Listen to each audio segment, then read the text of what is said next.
Om Swastiastu, selamat berjumpa kembali dengan saya, Nyoman Larsana, pada mata kuliah Biodiversitas. Pada hari ini kita akan berdiskusi tentang topik yang baru, yaitu sistematik dan diversitas. Topik ini penting untuk kita bicarakan karena kita mengetahui bahwa keanekaragaman organisme di dunia ini sangatlah besar, sehingga perlu diklasifikasi. Organisme-organisme itu kemudian dikelompok-kelompokkan menjadi satu kelompok yang secara umum kita kenal dengan istilah takson. Namun demikian, karena takson ini cukup besar, sehingga ini perlu diberi nama untuk mengenal dan membedakannya dari takson yang lain. Teori dan praktik klasifikasi ini dikenal dengan istilah sistematika. Pengklasifikasian itu atau pengelompokan itu terutama didasarkan atas ciri atau karakter biologi yang mirip dan berasal dari sumber yang sama.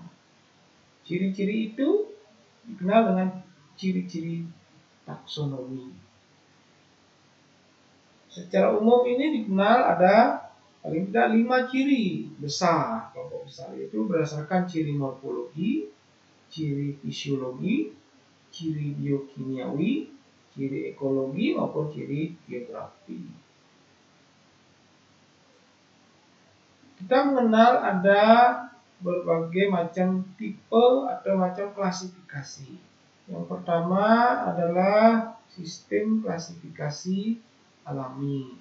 Kemudian kedua adalah klasifikasi sistem buatan. 3, sistem klasifikasi filogenetik. Kita akan bicarakan secara ringkas sistem ini. Secara lebih detail Anda bisa pelajari di dalam taksonomi. Tapi pada bagian diversitas tidak akan membicarakan secara detail, tetapi kita akan singgung secara sekilas apa itu klasifikasi sistem alami, sistem buatan maupun sistem filogenetik. Klasifikasi sistem alami itu merupakan cara pengelompokan organisme berdasarkan pertama adalah ciri morfologi, ciri anatomi maupun ciri fisiologi.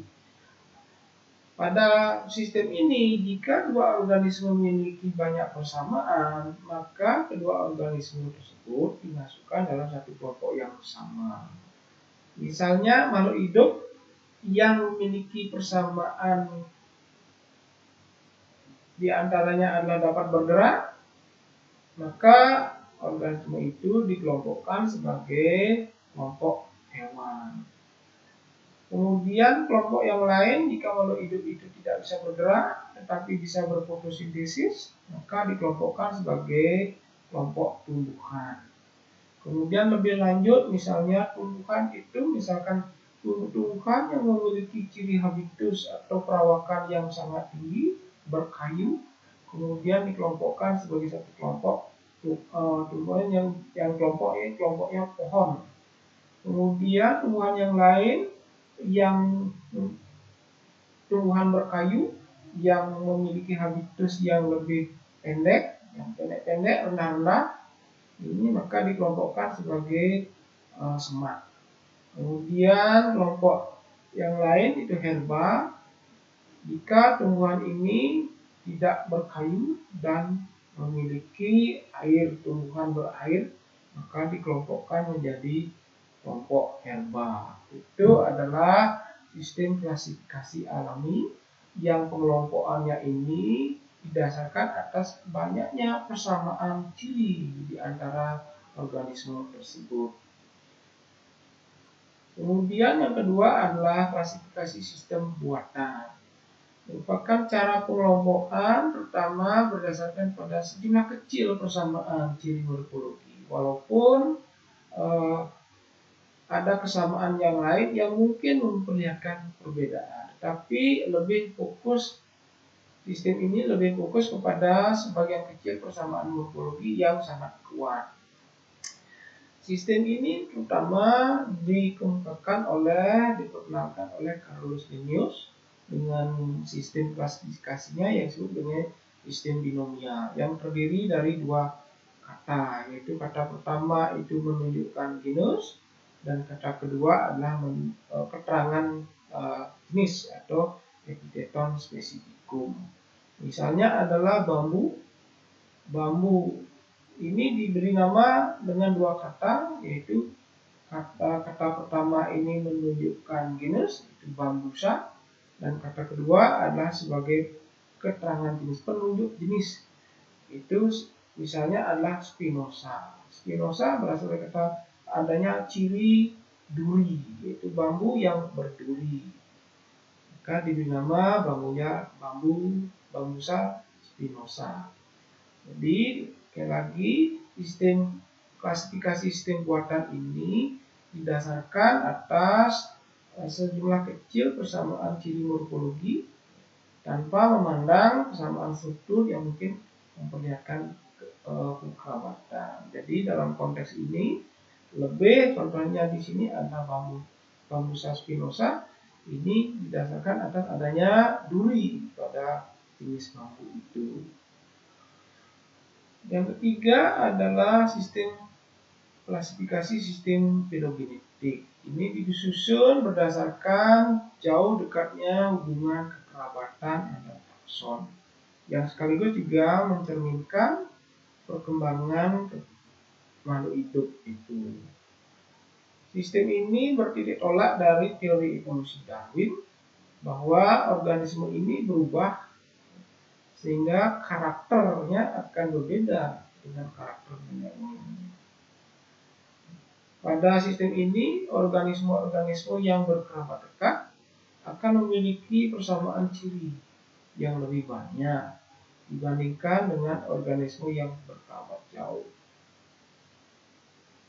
Ciri-ciri yang digunakan dalam klasifikasi ini terutama adalah ciri morfologi, ciri anatomi, fisiologi, maupun ciri-ciri yang lain seperti ciri perilaku. Misalnya adalah pohon filogenetik pada spesies manusia. Dalam sejarah evolusinya, manusia yang ada di dunia berasal dari satu moyang yang sama. Kemungkinan memiliki moyang yang sama, tetapi kemudian mengalami perkembangan untuk tujuan adaptasi dengan lingkungannya, maka hanya manusia yang mampu bertahan adalah Homo sapiens seperti saat ini. Kemudian manusia alam lain kemudian menjadi punah karena tidak mampu bertahan dengan kondisi lingkungan yang dihadapinya, tidak bisa beradaptasi. Itulah sistem klasifikasi filogenetik, dan sistem klasifikasi filogenetik ini dipakai secara internasional dan mengalami berbagai perkembangan. Yang pertama adalah sistem dua kingdom, di mana makhluk hidup itu hanya dikelompokkan menjadi dua kelompok, yaitu kerajaan tumbuhan dan kerajaan hewan, kingdom plantae dan kingdom animalia.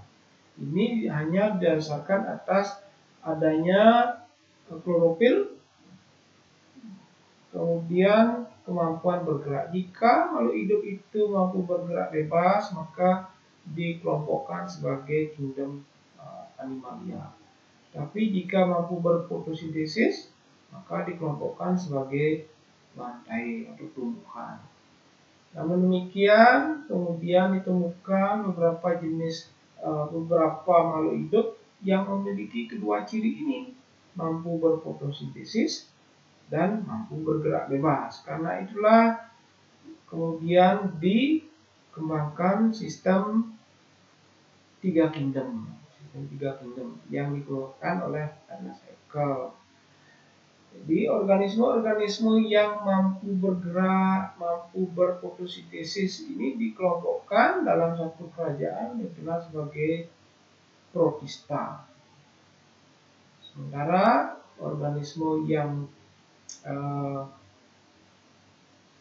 bisa berfotosintesis dikelompokkan sebagai kerajaan lantai badan tumbuhan. Dan organisme yang bisa bergerak, yang tidak bisa membuat makanannya sendiri atau heterotrof, dikelompokkan sebagai kingdom Animalia. Contohnya adalah Animalia, makan serangga, kemudian lantai ini tidak bisa bergerak, dia tidak bisa bergerak. Ya. Kemudian ini adalah protista, ini bisa bergerak, tapi juga bisa membuat makanan karena ada klorofil, karena ada kloroplas di dalam tubuhnya.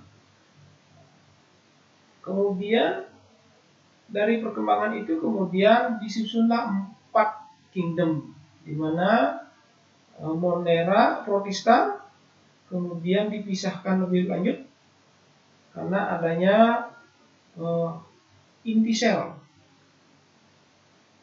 Yang pertama itu menjadi Monera yang memiliki ciri inti tanpa membran inti atau prokaryotik. Sementara protista ini hanyalah terdiri dari organisme yang uniseluler maupun multiseluler sederhana, tetapi dia eukaryotik.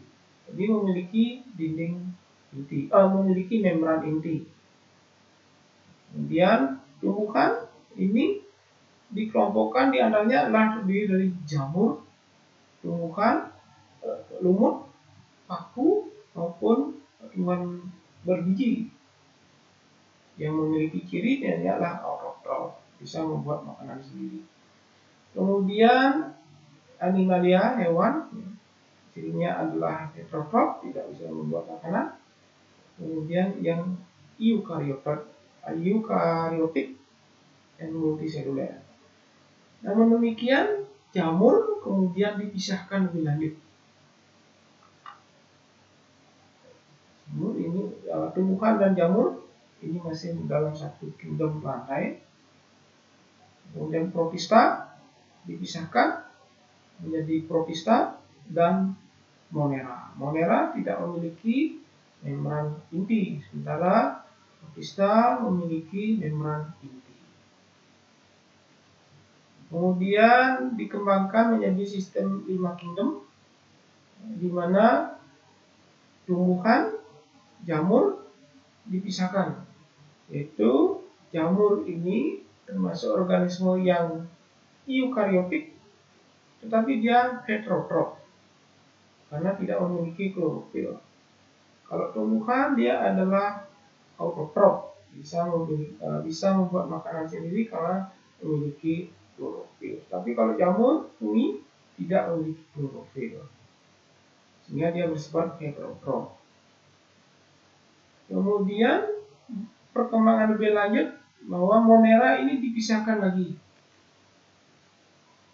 Ini ya. Kemudian Monera dipisahkan lagi menjadi Eubacteria dan Archaebacteria. Eubacteria ini pertama adalah makhluk hidup yang bakteri yang kita kenal sekarang, yang memiliki ciri adalah prokaryotik bersel satu, dan Archaebacteria ini juga prokaryotik, tetapi ini lebih kepada golongan bakteri yang hidup pada lingkungan yang sangat ekstrim, seperti suhu yang sangat ekstrim, kemudian kadar garam yang sangat ekstrim. Kemudian protista masih di antaranya memiliki ciri eukaryotik yang uniseluler maupun multiseluler. Sementara fungi ya ciri-cirinya adalah eukaryotik dan heterotrof dan lantai dan Animalia. Nah, domain Archaea atau Archaebacteria ini terutama ada kelompok bakteri-bakteri yang hidup di lingkungan yang sangat ekstrim, dan dalam sejarahnya, dalam sejarah perkembangan bumi, sehingga jenis Archaebacteria ini adalah bakteri-bakteri yang sudah banyak punah. Kemudian kalau Eubacteria ini adalah kelompok bakteri sejati yang kita kenal sekarang. Contohnya adalah yang Archaebacteria ini adalah bakteri metanogenik, bakteri yang bersifat anaerob dan kemosintetik yang memperoleh makanan dengan cara mereduksi CO2 menjadi gas metan. Contohnya adalah metanosarcina. Kemudian juga ada bakteri halofilik, ini yang hidup di kadar garam yang sangat tinggi. Kemudian bakteri termofilik yang hidup tempat suhu yang sangat tinggi. Ini contohnya adalah bakteri-bakteri yang mampu bertahan di suhu yang sangat tinggi, hidup di tempat yang tinggi. Kemudian ini adalah metanofilik. Ini adalah bakteri yang hidup di tempat yang kadar garam yang sangat tinggi, halofufus.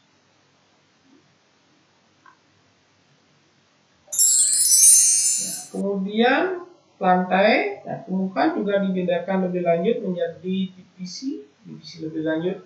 Misalkan Talophyta, tumbuhan yang tidak memiliki akar dan batang dan daun yang jelas, ini golongan sebagai halus. Kemudian Bryophyta, tumbuhan lumut. Kemudian Pteridophyta, tumbuhan paku. Dan tumbuhan berbiji, ada yang berbiji terbuka maupun biji tertutup. Ini contohnya adalah talus, green algae, kemudian juga yang sering kita konsumsi sebagai bulung boni misalnya, atau juga agar-agar. Ini kemudian jenis lumut. Kemudian tumbuhan ada yang monokotil dan dikotil. Jadi monokotil itu pertama adalah bersifat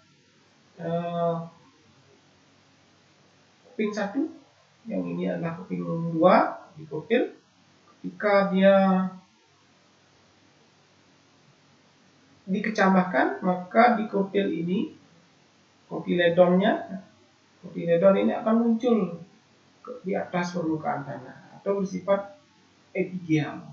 Sementara yang monokotil, jika berkecambah, dia bijinya akan tetap ada di bawah tanah, itu bersifat hipogel. Kemudian ada digolongkan sebagai gymnosperme dan angiosperme, tumbuhan biji terbuka dan tumbuhan biji tertutup. Itu adalah golongan tumbuhan. Kemudian hewan, contohnya bisa dikelompokkan lebih lanjut menjadi hewan berpori, kemudian hewan yang tidak mempunyai rongga tubuh yang sebenarnya atau xilom. Kemudian dikelompokkan menjadi kelas Platyhelminthes, seperti cacing tipe. Kemudian Nemathelminthes, cacing gilik. Kemudian cacing tanah, hewan lunak, hewan berluas, hewan bertulang belakang. Ini contohnya adalah golongan Annelida, cacing tanah maupun cacing laut. Kemudian golongan Porifera, ini spong. Dan Platyhelminthes misalkan adalah cacing pita. Nemathelminthes adalah seperti cacing gilik. Kemudian Coelentratus di ubur-ubur. Kemudian golongan Echinodermata. Echinodermata seperti siacin. Kemudian Arthropoda ini seperti serangga. Kemudian Mollusca seperti Methylus, golongan Methylus, jenis Methylus edulis. Kemudian vertebrata itu menjadi kelas ikan, Pisces, kemudian burung, Apes, kemudian reptil dan vertebrata. Karena salah satu ciri yang ada di golongan ini adalah adanya notochord atau tulang belakang, adanya vertebrata, adanya tulang belakang, baik pada jenis ikan, burung, reptil maupun jenis mamalia. Keragaman mikroorganisme ini di dunia sangatlah tinggi. Sangat tinggi. Mikroorganisme itu yang paling tinggi adalah jenis bakteri, dari 3000 jenis bakteri yang diestimasi ada, yang hanya bisa dikenal sampai saat ini hanyalah sekitar 0,1%. Dari 3.000 perkiraan ada 3 juta perkiraan spesies bakteri yang ada. Yang dikenal hanya 0,1%. Bakteri ini bisa hidup di semua tempat, baik yang hipersalin, sangat panas, maupun daerah yang sangat masam, juga di daerah gambut, kemudian di danau-danau yang meromiktik yang mengalami stratifikasi yang sangat kuat, juga di gurun yang sangat panas, kemudian di daerah estuari, bahkan di tempat laut yang sangat dalam, di mana kekurangan cahaya ini ditemukan juga jenis-jenis bakteri. Kemudian tumbuhan, daerah-daerah dengan keragaman yang sangat tinggi, diantaranya adalah Indo-Australia Archipelago. Itu kemudian meliputi daerah New Guinea, Sulawesi, dan juga Borneo. Dan juga Amerika Selatan, yang termasuk daerah-daerah temperate dan daerah montana, itu juga memiliki keanekaragaman biota yang sangat tinggi. Ini terutama adalah jenis-jenis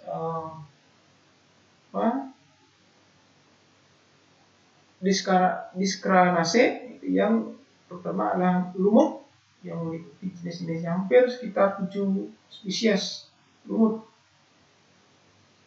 yang dikenal. Kemudian Lichenes juga, Lichenes terutama adalah di daerah USA dan Kanada, itu hampir meliputi 400 genus yang ada. Kemudian green algae juga memiliki keragaman yang sangat tinggi. Kemudian ini adalah keragaman tumbuhan tinggi yang diantaranya adalah daerah-daerah yang memiliki tumbuhan, jenis-jenis tumbuhan yang sangat tinggi, di antaranya Amerika Latin yang mencapai hampir 85.000 spesies yang ada, dan juga daerah-daerah tropik, dan juga daerah tropik yang memiliki tropik dan subtropik Asia seperti India, Malaysia, Cina. Ini juga memiliki daerah keragaman jenis tumbuhan yang sangat tinggi. Nah, Indonesia juga memiliki keanekaragaman spesies yang cukup tinggi. Yang paling tinggi ini adalah Brasil. Ini adalah Brasil dengan keanekaragaman yang sangat tinggi, jumlah spesiesnya. Kalau kemudian nematoda, jenis-jenis yang dapat dikenal ini diantaranya bisa menempati baik itu di laut maupun juga di air tawar. Bahkan juga di dalam tubuh hewan vertebrata sebagai parasit juga ditemukan sangat tinggi. Kemudian nematoda, kelimpahan dan biomasa nematoda tanah juga ditemukan di berbagai macam tipe habitat, bisa di daerah tundra, bahkan di daerah tropical, juga memiliki keanekaragaman nematoda yang sangat tinggi.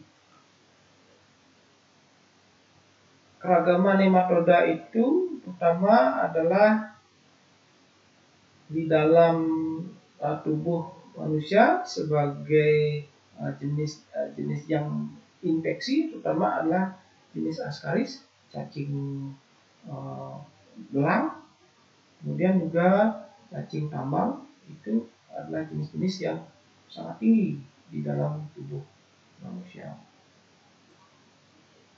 Kemudian invertebrata ini juga hampir ditemukan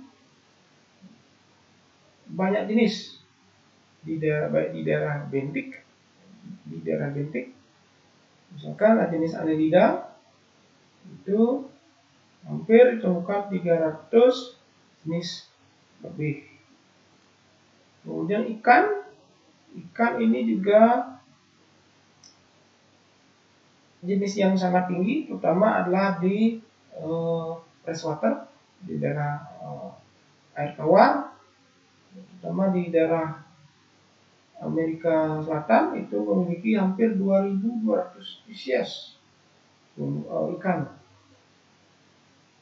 Kemudian vertebrata tinggi itu banyak ditemukan di Australia.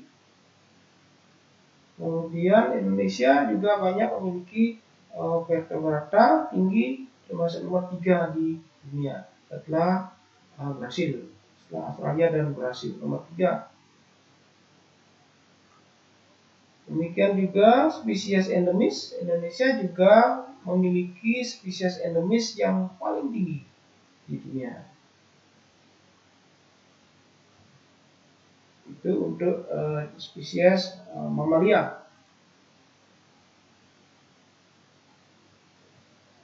Dan juga spesies burung, juga Indonesia juga memiliki keanekaragaman jenis-jenis endemis yang sangat tinggi, yang paling tinggi di dunia.